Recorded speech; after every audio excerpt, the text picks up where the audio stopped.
How to turn on and turn off fast charging on Samsung Galaxy A05. Hi guys, welcome back to my YouTube channel. In this video, I'm going to show you how to turn on and turn off fast charging on Samsung Galaxy A05. If at the end of this video, guys, you find it so helpful, don't forget to like and subscribe. Now guys, how do you get about this? First thing to do is go to your phone and open up the settings. Click on your phone settings, guys. Then from there, go ahead and click on battery.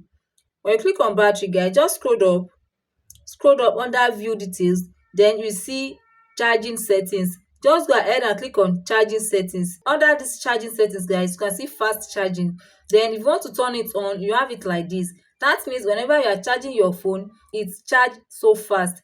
If you want to turn it off, you can click on this button to turn it off. So guys, that's how to turn on and turn off fast charging on Samsung Galaxy A05.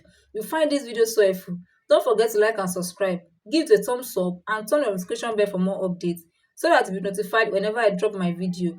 Thanks for watching guys. See you guys in the next video.